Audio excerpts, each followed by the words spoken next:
নমস্কার বন্ধুরা, আজকে আলোচনা করব রিসেন্ট হয়ে যাওয়া এএলপি অ্যাসিস্ট্যান্ট লোকো পাইলটের যে পরীক্ষা হলো, তো তার কয়েকটা প্রশ্নপত্র আমি কয়েকটা শিফটের প্রশ্নপত্র আলোচনা করব।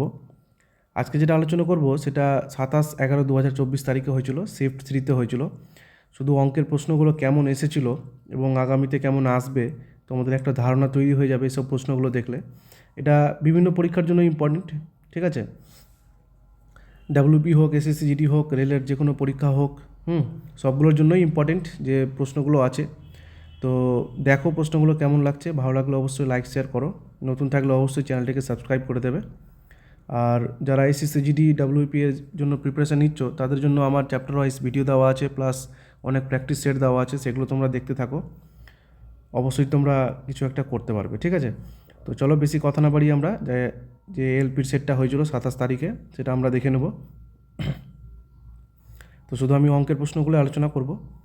তো 2 নম্বরে যে প্রশ্নটা এসেছিল সেটা বলছে x+a এবং x+b এর গুণফল কত। 4টে অপশন দেওয়া আছে, ঠিক আছে? তো আমরা কি করে করব, x+a আর x+b যেটা আমরা গুণ করব, যদি আমরা x+a আর x+bকে আমরা যদি ওপর নিচে লিখে দিই, ঠিক আছে? তাহলে এবার যদি আমরা আড়াআড়ি গুণ করি, তো প্রথমে কিভাবে করব আমি একটু শর্টের নিয়মে দেখিয়ে দিচ্ছি। তো আমরা ওপর নিচে প্রথমে গুণ লেখার পরে কীভাবে গুণ করব, প্রথমে ওপর থেকে নিচ গুণ করব এক্স ইন্টু এক্স, তাহলে কত হয়ে যাবে এক্স ইন্টু এক্স কি এক্স স্কোয়ার। এবার কী করবো, আড়াআড়ি গুণ, এই যে ওপরের সাথে এক্সের সাথে বি গুণ করব, তাহলে মাঝখানে প্লাস এক্স বি প্লাস, এবারে আবার আড়াআড়ি গুণ করব কি এক্সের সাথে এ, তাহলে এক্সের সাথে এ গুণ করলো কি এক্স এ প্লাস, এবার শেষের যেহেতু এ আর বি আছে সেটাকে আমরা গুণ করে দেবো কত এ বি।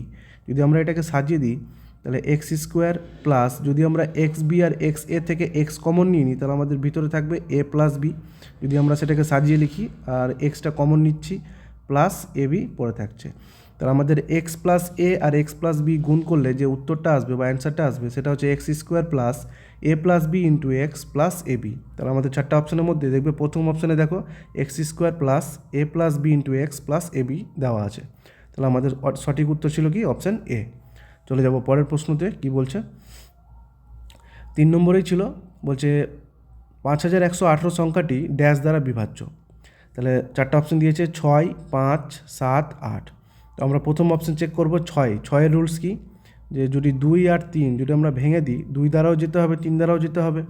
5-এর রুলস কি, শেষের সংখ্যাটা দেখতে হবে, ঠিক আছে? তো আমরা প্রথম অপশন যে 6 সেটাকে দেখছি, যেটা 2 আছে 2 দ্বারা ডিভিজিবিলিটি বা বিভাজ্যের রুলস কি, যেটা শেষের সংখ্যা থাকবে সেটা যদি 2 দ্বারা ভাগ যায় তাহলে বলতে পারবো সেই বড় সংখ্যাটা বা পুরো সংখ্যাটাই 2 দ্বারা ভাগ যাবে। যেহেতু এখানে 5, 1, 1, 8, যেহেতু শেষ সংখ্যা 8 আছে তাহলে সেটা দেখো কিন্তু 2 দ্বারা ভাগ যায়। এবারে দেখবো 3 দ্বারা, 3-এর রুলস কি, প্রতিটা ডিজিট যোগ করব, তাহলে 5 একে 6, 6 একে 7, 7 একে 7 আর 8-এ 15, তাহলে 15 দেখছি আমরা 3 দ্বারা ভাগ যাই, তাই তো? তাহলে আমরা বলতে পারবো যে 5118 সংখ্যাটা কত দ্বারা বিভাজ্য হবে, 6 দ্বারা বিভাজ্য হবে, তাহলে অপশান এ হয়ে যাবে কি সঠিক উত্তর। চলে যাব পরের প্রশ্নতে। তারপরে 7 নম্বর প্রশ্নতে ছিল, বলছে এ এর বেতন বি এর বেতনের থেকে 20% কম, ঠিক আছে? বি এর বেতন এ এর বেতনের চেয়ে কত শতাংশ অধিক। তো এই ধরনের প্রশ্নতে আমি বলেছিলাম এই যে জাস্ট পুরো প্রশ্ন না দেখে আমরা দেখব 20% কম, তাহলে 20% মানে কি, আমরা জানি 1/5। এই ধরনের প্রশ্ন প্রচুর করানো আছে আমার, প্র্যাকটিস সেটে হোক বা প্রিভিয়াস ইয়ারে হোক, চ্যাপ্টার ওয়াইজ ম্যাথে হোক, সেগুলো দেখবে, অবশ্যই তোমাদের হেল্প হবে।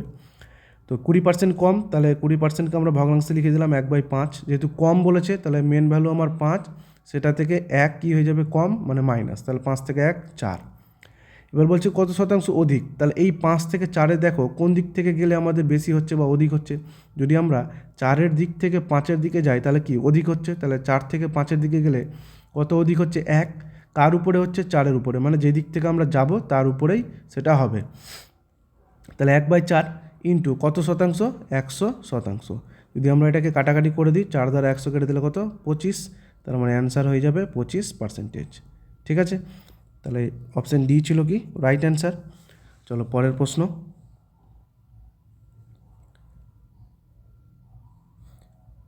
13 নম্বর প্রশ্ন বলছে একটি পণ্যের দাম তার ক্রয় মূল্যের থেকে 50% অধিক দামে মুদ্রিত করা হয়। যদি পণ্যটির মুদ্রিত মূল্য 1500 টাকা হয় তাহলে পণ্যটির ক্রয় মূল্য কত। তাহলে এই যে 50% অধিক, তাহলে 50% মানে আমরা কি জানি 1/2।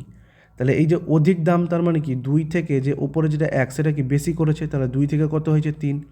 তাহলে পণ্যটির মুদ্রিত মূল্য 1500 টাকা, তার মানে আমার কাছে এখন মুদ্রিত মূল্য কত 3, তাহলে আমরা বলতে পারি 3 সমান সমান 1500। তাহলে 1 সমান কত, নিশ্চয়ই 500। যদি আমরা কাটাকাটি করে দিই তাহলে 1 সমান যদি 500 হয়, চেয়েছে ক্রয় মূল্য, তাহলে ক্রয় মূল্য আমাদের কাছে কত 2। তাহলে 1 সমান 500 হলে 2 সমান কত, তাহলে 2 এর সাথে জাস্ট 500কে গুণ করে দেবো, আমাদের সঠিক উত্তর আমরা পেয়ে যাব। তাহলে 1000 হয়ে যাবে আমাদের সঠিক উত্তর। তো কত সহজ সহজ প্রশ্ন দিয়েছিল এলপিতে, যদি আমার সেই ভিডিওগুলো দেখে থাকো তো অবশ্যই তোমরা সেগুলো করতে পারবে। ঠিক আছে, তো পরের প্রশ্ন দেখো, 20 নম্বর প্রশ্ন বলছে যদি একটি ঘনকের একটি পৃষ্ঠের পরিসীমা 48 সেমি হয় তাহলে এটির আয়তন কত। তো আমাদের যে পরিসীমা দেওয়া আছে একটি পৃষ্ঠের পরিসীমা 48, তাহলে একটা ঘনকের একটা পৃষ্ঠে কতটা মানে দৈর্ঘ্য প্রস্থ উচ্চতা যদি আমরা দেখি, তাহলে একটা পৃষ্ঠে কি 4টা থাকে। তাহলে তা আমাদের যদি ঘনকের বাহু ধরনী এ, তাহলে এক পৃষ্ঠের পরিসীমা কত হয়ে যাবে 4a। তাহলে আমাদের কাছে এক পৃষ্ঠের পরিসীমা 4a, সেটাই বলে দিয়েছে কত 48। তাহলে আমরা কাটাকাটি করে 4 দ্বারা যদি কেটে দিই তাহলে এ এর মান পেয়ে যাচ্ছি কত 12। তাহলে এ সমান সমান আমরা পেয়ে গেলাম 12। চেয়েছে কি আয়তন, এ মানে কি বাহু, তাহলে আয়তন কি হয় সবসময় ঘনকের আয়তন কি হয় এ কিউব। তার মানে কি এর মান যেটা পেলাম 12, তার কি করে দেবো কিউব করে দেবো। তাহলে 12 কিউব যদি করি তাহলে কত হচ্ছে 12 ইন্টু 12 ইন্টু 12, তাহলে 12 12 হচ্ছে 144। 144কে 12 যদি আমরা গুণ করে দিই তাহলে অ্যান্সার হয়ে যাবে কত 1728। তাহলে আমাদের সঠিক উত্তর অপশন সি। পরের প্রশ্ন দেখব আমরা, 17 নম্বর প্রশ্নতে বলছে দেখো, যদি 6 জন পুরুষ ও 8 জন বালক 10 দিনে একটি কাজ করতে পারে এবং একই কাজ 26 জন পুরুষ ও 48 জন বালক 2 দিনে করতে পারে, তাহলে 20 জন পুরুষ কাজটি করতে কত সময় নেবে। তো এই প্রশ্নটা আমি যদি একটু ডিটেলসে করি, যে এই যে 6 জন পুরুষ, তার মানে যদি আমরা লেখাটাকে লিখি 6m, মানে পুরুষ মানে কি ম্যান, এম দ্বারা আমরা ডিনোট করছি, ও 8 জন বালক, তাহলে প্লাস 8 জন বালককে আমরা কি করছি সি দ্বারা, কারণ চাইল্ড হচ্ছে সি, তারা করছে কত 10 দিনে ইন্টু 10 সমান, আবার বলছে 26 জন পুরুষ, তাহলে 26m, 48 জন বালক মানে 48c ইন্টু কত দিনে করছে 2 দিনে, আবার সমান করছে কি বলছে 20 জন পুরুষ কাজটি কত দিনে করবে, তাহলে 20m মানে m মানে পুরুষ কত দিনে করবে, আমি ধরে নিলাম x দিনে। এবারে কি করব জাস্ট ক্যালকুলেশন, তাহলে যদি আমরা প্রথম দুটো নিয়ে আমরা, ঠিক আছে, প্রথম দুটো ইকুয়েশন সমান করি, তাহলে আমরা এখান থেকে ক্যালকুলেশন করে যদি আড়াআড়ি গুণ করি তাহলে কী পাচ্ছি 60m প্লাস 80c সমান 26 দিয়ে 52m প্লাস 96c। যেহেতু আমরা প্রথম দুটো নিয়েছি তাহলে এখান থেকে m আর c এর মানটা আমরা বের করব। তাহলে 60m থেকে 52m বাদ দিলে হয় 8m, 96 থেকে 80m বাদ দিলে হয় 16c, তাহলে 8 দ্বারা যদি আমরা কেটে দিই তাহলে 2, তাহলে m সমান সমান আমরা কী পেলাম 2c। তাহলে এখান থেকে আমরা বলতে পারবো m এর মান কী হয়ে যাবে, m এর মান তার বিপরীত দিকের সংখ্যা মানে 2, c এর মান কী হয়ে যাবে তার বিপরীত দিকের সংখ্যা কিছু নেই মানে কত আছে 1, তাহলে c এর মান 1। এবারে শেষ দুটো ইকুয়েশনে আমরা কী করব মানটা বসিয়ে দেবো। তাহলে শেষ দুটো ইকুয়েশনে যদি আমরা মানটা বসাই তাহলে 26 ইন্টু m এর মান কত আছে 2, তাহলে আমরা ডাইরেক্ট গুণ করে বসাচ্ছি, ঠিক আছে। তাহলে 26 2 মানে কত 52 প্লাস 48c মানে কত 48, যেহেতু c এর মান 1 ইন্টু 2 সমান 20 ইন্টু m এর মান আছে 2 ইন্টু কত দিনে করবে x দিনে। এখান থেকে যদি আমরা ক্যালকুলেশন করি তাহলে 52 আর 48 যদি যোগ করি 100 ইন্টু 2, এখানে ডান দিকে হয়ে যাবে 40 ইন্টু এক্স, তাহলে 0 0, আবার 2 দ্বারা কাটলে 4কে 2, আবার 2 দ্বারা 10কে কাটলে 5, তাহলে এক্সের মান আমরা পেয়ে গেলাম কত 5। তাহলে যে 20 জন পুরুষ কাজটি করতে কত সময় নেবে 5 দিন সময় নেবে, অপশন এ হয়ে যাবে কি সঠিক উত্তর।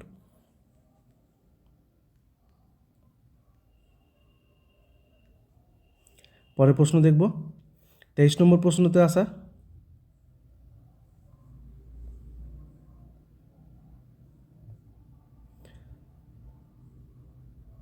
আচ্ছা 23 নম্বর প্রশ্ন, ঠিক আছে, বলছে যদি sec 4a সমান cosec 3a মাইনাস 50 ডিগ্রি হয়, যেখানে 4a এবং 3a সূক্ষ্মকোণ, তাহলে কসেক a প্লাস 25 ডিগ্রি এর মান কত?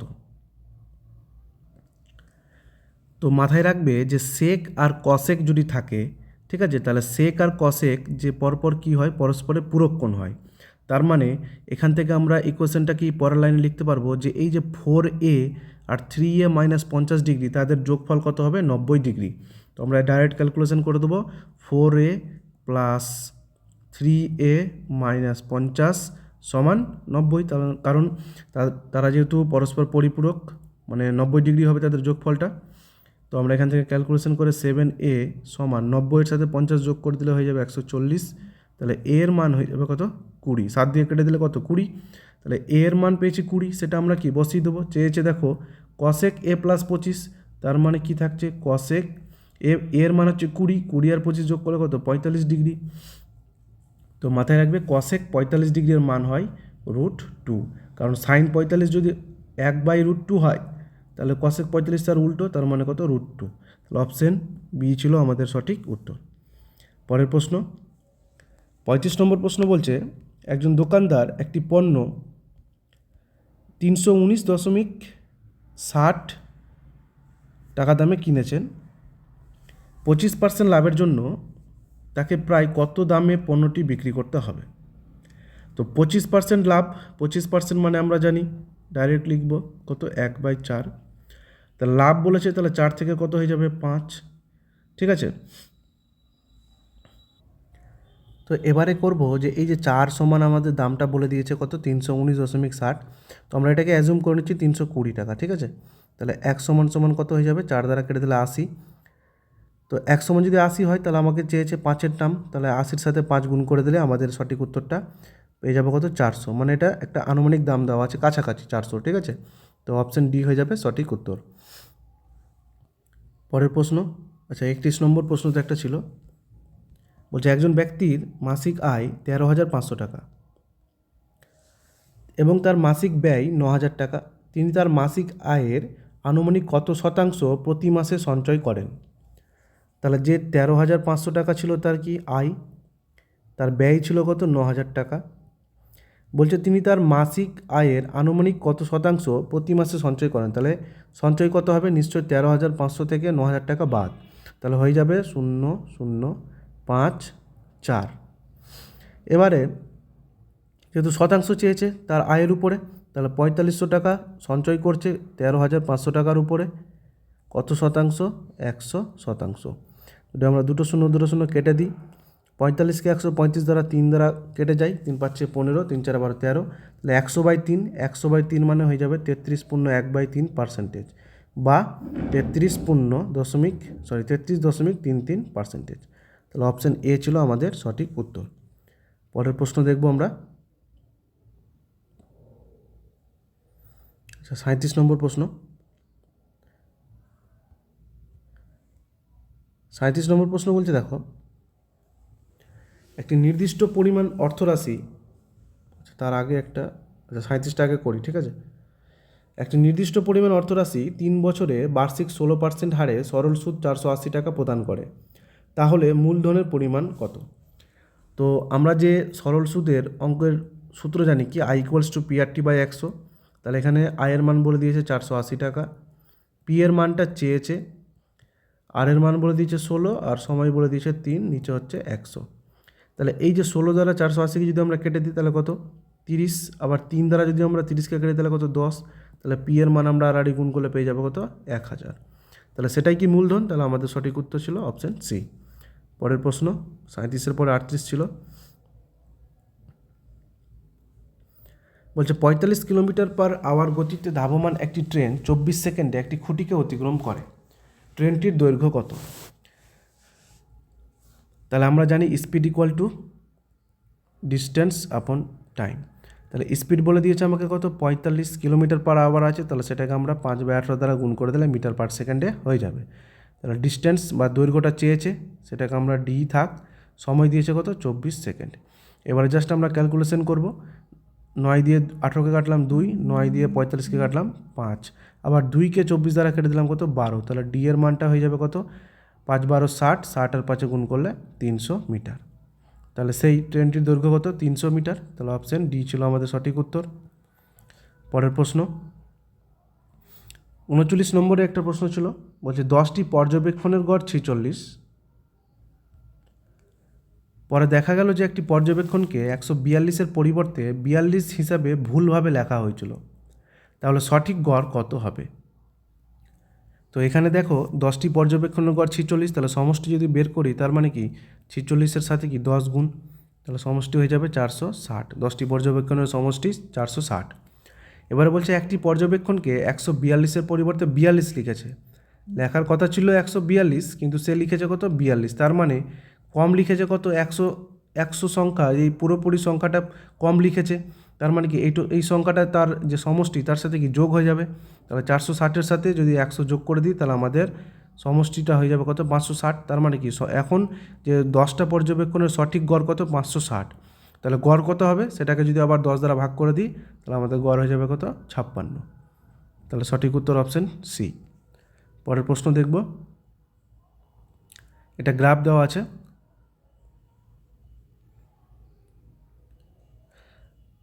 বলছে নিম্নের গ্রাফটি অধ্যয়ন করুন এবং প্রদত্ত প্রশ্নের উত্তর দিন। নিম্নলিখিত বার গ্রাফটি 2015 থেকে 2019 সালের সময়কালে একটি কোম্পানির বার্ষিক রপ্তানি কোটিতে দেখায়। গ্রাফটা দেওয়া আছে। বলেছে 2016 ও 2018 সালের গড় রপ্তানি কত? এখানে দেখব 2016 আর 2018। 2016-তে আছে 20, 2018-তে আছে 40। তাহলে তাদের গড় কত হয়ে যাবে? 40 20 60। গড় মানে কত সেটাকে যদি তারা ভাগ করে দাও তাহলে অপশান এ হয়ে যাবে সঠিক উত্তর 30। ঠিক আছে, তো এটা করতেও হলো না, খুব সহজ। তারপরের প্রশ্ন 48 নম্বর প্রশ্ন, 256 এর পাওয়ারে 0.16 আবার ইন্টু 256 এর পাওয়ারে 0.09। তাহলে যদি বেস সেম থাকে তাহলে পাওয়ার কি হয়ে যায়? যোগ হয়ে যায়। ঠিক আছে, সূচকের অঙ্ক। তাহলে 256 যেহেতু বেস আছে তাহলে তার পাওয়ার যোগ হয়ে যাবে, মানে 0.16 আর 0.09। এটা যদি যোগ করে দিই তাহলে 0. কত হয়ে যাবে? 25 বা 25। তাহলে তার পাওয়ারে থাকছে 0.25। তাহলে 0.25 মানে যে সেটা যদি আমরা দশমিক উঠিয়ে দিই তাহলে কী পাচ্ছি? 256। তার পাওয়ারে থাকছে 25/100, তার মানে কত? 1/4। তাহলে 256কে এমন একটা সংখ্যার পাওয়ারে রাখবো যার পাওয়ারে 4 আসে, যদি 4 4 কেটে যায়। তাহলে যদি এটাকে আমরা এই 4টাকে মাঝখানে রাখি, মানে যেহেতু উপরে পাওয়ার 1/4 আছে, বা এইভাবেও করতে পারি আমরা যে 256 কোন সংখ্যার পাওয়ারে 4 আসে। তাহলে যদি আমরা 4-এর পাওয়ারে 4 করি তার জন্য সেটা কি আসে? 256 আসে। তাহলে তার পাওয়ার 1/4। তাহলে এই 4 কেটে গেল উপরে, আর বেস যেটা থাকলো 4, সেটাই আমার সঠিক উত্তর হয়ে যাবে। তাহলে অপশান ডি ছিল আমাদের সঠিক উত্তর। পরের প্রশ্ন,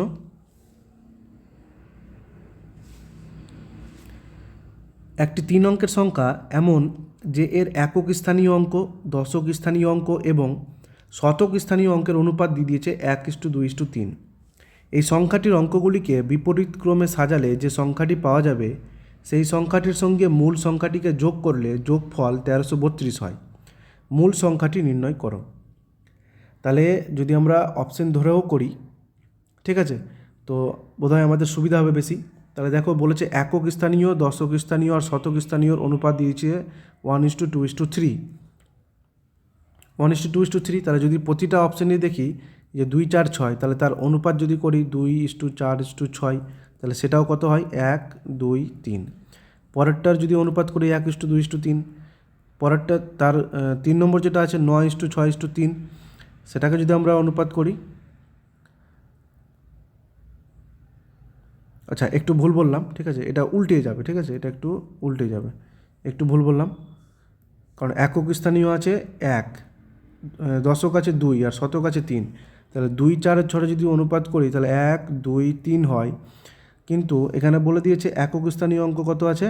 1 আছে, কিন্তু এখানে কত অনুপাত পেয়েছি? 3। ঠিক আছে, পরেরটাতে দেখো 1 2 3, এখানেও দেখছি 3 আছে, মিলছে না। পরেরটা দেখছি 9 6 3। তাহলে এখানে যদি আমরা ছোটো করে দিই এটাকে, তাহলে কত হচ্ছে? 3 দিয়ে কাটলে 3 2 এক। এখানে দেখো একক স্থানীয় অঙ্ক আছে 1, অনুপাত মিলে গেছে। দশক স্থানীয় আছে 2, অনুপাত মিলে গেছে, যেহেতু অনুপাত 1 2 3 ছিল। আর শতক স্থানীয় অঙ্ক 3, তার মানে সেটাও 3 মিলে গেছে। তাহলে আমাদের সঠিক উত্তর হয়ে যাবে কত? 963। এবার যদি আমরা একটু আর দেখি যে সংখ্যাটির অঙ্কগুলিকে বিপরীত ক্রমে সাজালে যে সংখ্যাটি পাওয়া যাবে, তাহলে 963কে যদি আমরা বিপরীত ক্রমে সাজাই তাহলে 3 6 9। আবার সেটিকে যোগ করলে দেখো কত আসছে, 1332 আসে কিনা। তাহলে যোগ করে দেখি, 9 3 12, 7 6 13, 9 3 12 1 13, মানে 1332 আসছে। তাহলে আমাদের অপশান সি ছিল সঠিক উত্তর। পরের প্রশ্ন 53 নম্বর প্রশ্ন বলছে, সুমিত স্কুটারে করে 10 কিলোমিটার 120 মিনিট, আচ্ছা এটা মিনিট হবে, ঠিক আছে, মিনিট হবে বোধ হয়, মিটার হবে, 10 কিলোমিটার 120 মিটার পায়ে হেঁটে 1 কিলোমিটার 970 মিটার, মানে 1 কিলোমিটার আর 970 মিটার গেছে। বাসে করে গেছে 15 কিলোমিটার আর 850 মিটার অতিক্রম করেছিলেন। সুমিতের অতিক্রম করা মোট দূরত্ব কত? জাস্ট তিনটাকে আমরা যোগ করে দেবো। তাহলে 120 মিটার, 970 মিটার আর 850 মিটার যদি আমরা প্রথমে যোগ করে দিই, 120, 970 আর 850, এগুলো কি মিটারে আছে? তাহলে যদি যোগ করে দিই 0, 7 2 9 5 14, হাতের 1 2, 11 8 19, তাহলে 1940 মিটার এটা। তাহলে এটাকে যদি আমরা কিলোমিটারে করে দিই তাহলে 1 কিমি 940 মিটার হয়ে যাবে। আর আগে থেকে ছিল 10 কিলোমিটার, 1 কিলোমিটার আর 15 কিলোমিটার, তাহলে 10 1 আর 15 যদি যোগ করে দিই তাহলে কত হয়ে যাবে? 26। আর এখানে 1 কিলোমিটার যোগ, তাহলে হয়ে গেল 27 কিলোমিটার। তাহলে টোটাল হয়ে গেল 27 কিলোমিটার আর 940 মিটার। তাহলে আমাদের অপশান ডি হয়ে যাবে কি সঠিক উত্তর। পরের প্রশ্ন 61 নম্বরে দিয়েছে, দেখো, যদি একটি গোলকের ব্যাসার্ধ 50% বৃদ্ধি পায় তাহলে এর পৃষ্ঠতলের ক্ষেত্রফলের বৃদ্ধির শতাংশ নির্ণয় করুন। তাহলে 50% মানে আমরা জানি 1/2, যেহেতু ক্ষেত্রফল তাহলে সেটাকে আমরা কি করব? 2 বার লিখব, 2 থেকে 3, 2 থেকে 3, কারণ বৃদ্ধি পেয়েছে ওই জন্য উপরে যেটা 1 সেটা কি যোগ হয়ে যাবে। এবারে বাদিক গুণ, ডান দিক গুণ, তাহলে 4 আর 9, যদি আমরা 4 থেকে 9 বাড়ছে কত? 5, কিসের উপরে? 4-এর উপরে। কত শতাংশ? 100%। 4 দ্বারা 100কে কেটে দিলে কত? 25, তাহলে 5 আর 25 গুণ করে দিলে 125%। তাহলে আমাদের সঠিক উত্তর অপশান ডি। পরের প্রশ্ন দেখব,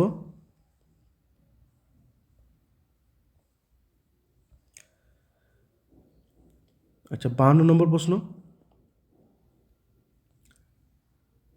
বলছে 11 এর প্রথম 12টি গুণিতকের গড় কত? 4টা অপশন দিয়েছে। 11 এর প্রথম 12টি গুণিতকের গড় কত? এখানে আমরা যে 12টি প্রথম সংখ্যা যদি আমরা লিখে দিই, 1 2 3 4 5 6 7 8 9 10 11 12, তাহলে আমরা বোঝার সুবিধার্থে লিখে দিলাম 1 থেকে 12। তাহলে এই 1 থেকে 12 এখন গড় কত হবে? যদি আমরা দেখি বাদিক থেকে 6 নম্বর বা 5 নম্বর সংখ্যা, ঠিক আছে, বাদিক থেকে যদি আমরা 5টা সংখ্যা আর ডান দিক থেকে যদি আমরা 5টা সংখ্যা বাদ দিয়ে দিই, তাহলে এগুলো যদি আমরা কেটে দিই তাহলে বাকি থাকছে কত? 6 আর 7। তাহলে এই 6 আর 7-এর মাঝখানে যে গড় সংখ্যাটা থাকবে তাহলে সেটার সংখ্যা কত হয়ে যাবে? 6 + 7/2, তার মানে কত হয়ে যাবে? 13/2।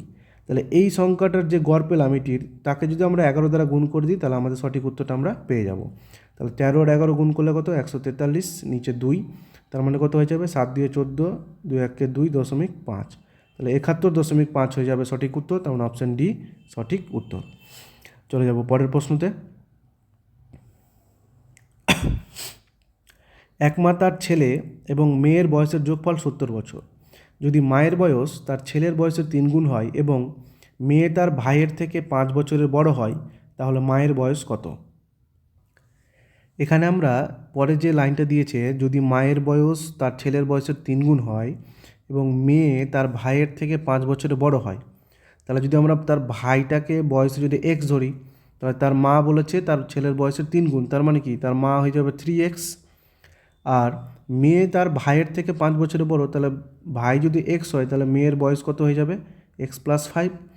তাদের যোগফল বলে দিয়েছে 70, তাহলে আমরা এখানে তাদের যোগফল করে দেবো। তাহলে কত হচ্ছে? মাঝখানে যদি যোগ চিহ্ন দিয়ে দিই তাহলে 3x, x আর x যোগ করলে হয়ে যাবে 5x + 5 সমান সমান বলে দিয়েছে কত 70, তাহলে এখান থেকে 5x সমান হয়ে যাবে কত 5 মাইনাস করলে 65, এক্সের মান হয়ে যাবে কত 13। তাহলে এক্সের মান 13, চেয়েছে কি মায়ের বয়স কত ছিল 3x, তার মানে কি 3-র সাথে 13 গুণ, তাহলে হয়ে যাবে কত 39। তাহলে 39 ছিল কি মায়ের বয়স। পরের প্রশ্ন দেখি, 65 নম্বরে ছিল, বলছে যদি 2400 টাকাকে এ এবং বি এর মধ্যে 7:5 অনুপাতে বন্টন করা হয় তাহলে এ এর অংশ কত। তাহলে 7 আর 5 এ আর বি এর অনুপাত দেওয়া আছে, তাহলে টোটাল করে দেবো 12 সমান আমাকে বলে দিয়েছে কত 2400, তাহলে 1 সমান আমরা কত পাচ্ছি 200, কারণ কাটাকাটি যদি করি 12 × 12 দিয়ে 24, তার দুটো শূন্য, তাহলে 1-এর মান পাচ্ছি কত 200। এর অংশ কত আছে 7, তাহলে জাস্ট 200কে 7 দ্বারা গুণ করে দাও, তাহলে আমাদের অপশানে 1400 অ্যান্সার যেখানে আছে, মানে অপশান এ সঠিক উত্তর। পরের প্রশ্ন, আচ্ছা এটি ছিল তোমাদের অঙ্ক, ঠিক আছে। টোটাল অঙ্ক কটা ছিল আমি দেখে নিচ্ছি একবার।